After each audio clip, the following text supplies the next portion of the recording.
کیا آپ کو معلوم ہے کہ ابن زمزم کیسے نکلا تھا؟ اگر نہیں تو آج اس واقعے سے آپ کو پتہ چل جائے گا۔ جب حضرت ابراہیم علیہ السلام نے اللہ کے حکم سے حضرت حاجرہ اور ان کے ننھے بیٹے حضرت اسماعیل کو مکہ کی ویران وادی میں چھوڑا تو وہاں نہ پانی تھا، نہ کوئی پودا اور نہ کوئی انسان۔ حضرت حاجرہ کے پاس صرف ایک چھوٹی مشکیزہ پانی کا اور تھوڑا سا کھانا تھا۔ کچھ دنوں بعد جب سب کچھ ختم ہو گیا تو ان کا دودھ بھی خشک ہو گیا اور حضرت اسماعیل بھوک اور پیاس کی شدت سے زور زور سے رونے لگے۔ حضرت حاجرہ یہ منظر برداشت نہ کر سکے تو وہ پہاڑی صفا پر چڑھ گئیں۔ ادھر الفادر دیکھا مگر کچھ نظر نہ آیا۔ پھر وہ مروہ کی طرف دوڑے لیکن وہاں بھی کچھ نہ ملا۔ اسی طرح وہ صفا اور مروہ کے درمیان 7 مرتبہ دوڑتی رہے، اس امید پر کہ کہیں سے مدد مل جائے، مل جائے کوئی انسان نظر آ جائے۔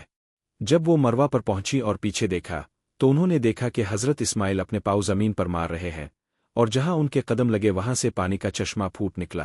حضرت حاجرہ دوڑ کر وہاں پہنچی اور کہنے لگے، زمزم زمزم یعنی راگ جا، کہیں پانی بہہ کر ضائع نہ ہو جائے۔ انہوں نے اپنے ہاتھوں سے مٹی جمع کر کے اس پانی کو روکنے کی کوشش کی۔ اللہ تعالیٰ نے اس پانی میں ایسی برکت ڈال دی کہ وہ آج تک جاری ہے اور کبھی ختم نہیں ہوا۔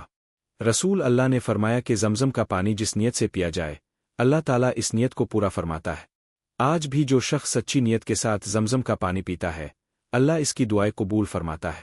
بس یاد رکھے، جب آپ اللہ پر اسی یقین کے ساتھ بھروسہ کریں گے جس طرح حضرت حاجرہ نے کیا تھا تو زمزم صرف مکہ میں ہی نہیں بلکہ آپ کی زندگی میں بھی جاری ہو سکتا ہے۔